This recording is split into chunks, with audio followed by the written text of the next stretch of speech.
cœurs t'adorent, que nos lèvres chantent. Saint est ton nom, saint est ton nom, oui, saint est ton nom.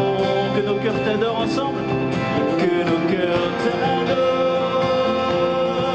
que nos lèvres chantent. Saint est ton nom, saint est ton nom, oui, saint est ton nom. Encore une fois, que nos cœurs t'adorent, que nos lèvres chantent. Saint est ton nom, saint est ton nom, oui, saint est ton nom.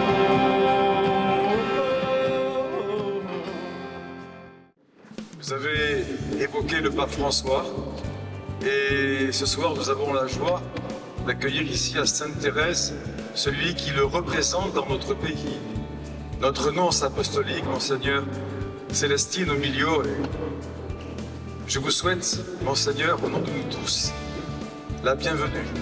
Sentez-vous ici chez vous. Merci.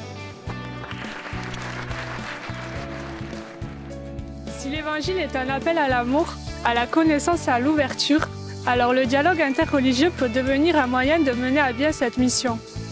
Au Congrès Mission 2024, les voix s'unissent pour envisager un monde où la foi n'isole pas, mais inspire la connexion par le respect et la connaissance. Alors, que signifie la proclamation explicite de l'Évangile pour moi? Je suis dirigeante chrétienne dans une entreprise d'informatique.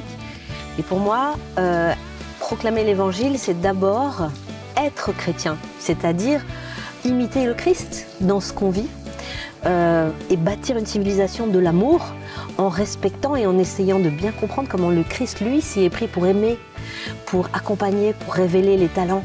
Donc déjà, être sans le dire, c'est déjà être un témoin de l'Évangile. J'ai eu la chance dans ma vie de vivre 35 ans dans le monde musulman, donc de vivre minoritaire dans un pays musulman. Et donc j'ai été invité par cette expérience à découvrir les merveilles que Dieu fait dans le cœur des autres. Et à la fois, cela m'a incité à témoigner par ma propre existence, ne pas être un contre-témoignage, par exemple être un témoignage d'amour, de pacification. Aujourd'hui, il y a beaucoup de tensions entre le monde occidental et l'Orient, entre les chrétiens et les musulmans, etc. Et je pense que dans ces situations tendues, très polarisées, il faut qu'il y ait des hommes et des femmes qui soient pacifiants, qui soient paisibles, qui puissent témoigner paisiblement de la joie qu'ils ont dans leur propre foi. Pour moi, la joie de l'Évangile, c'est ce que dit le pape, Gaudium Evangelii Gaudium, la joie de l'Évangile, mais en même temps sans que ce soit une provocation, au contraire en étant à l'écoute et capable d'admirer ce que Dieu fait dans le cœur des autres. Alors que les rythmes de la vie présente évoluent, la question de l'adaptation de nos communautés religieuses reste pressante. Nos paroisses sont-elles prêtes pour l'avenir? Pour vivre une vie chrétienne, s'enraciner dans tout ce qu'on reçoit, dans la tradition, dans la parole de Dieu, avec aussi une belle liturgie, et puis aussi accueillir les jeunes générations en leur permettant de se rencontrer, en leur permettant de poser leurs questions. Oui, la technologie, ça fait partie aujourd'hui des nouveaux moyens d'évangéliser. Donc si on a fait des livres au début de notre vie, maintenant on est plus sur des émissions radio, des podcasts, des vidéos. Oui, absolument. On a ouvert une chaîne YouTube il y a 3-4 ans, un site internet il y a 15 ans. On a un post Facebook aussi important.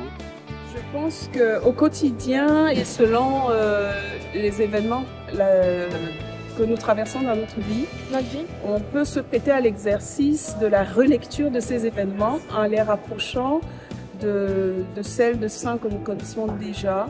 De fil en aiguille, ça peut nous conduire à rencontrer de nouveaux saints. Les différents cherchés, Lazare, Samaritaine, hémorroïste et Centurion, que vous rencontrez, ou mieux que nous rencontrons, dans les rues, en ville ou à l'école, sur le lieu de travail, en famille, au sport, attendent la nouvelle évangélisation et en rendant grâce à Dieu. Et pour cela, nous prions aujourd'hui. Journée intense, le soleil nous accompagne, le Seigneur est avec nous et donc que tout se déroule pour le mieux. Merci d'être venu ici aujourd'hui. Merci à tous. Que nos cœurs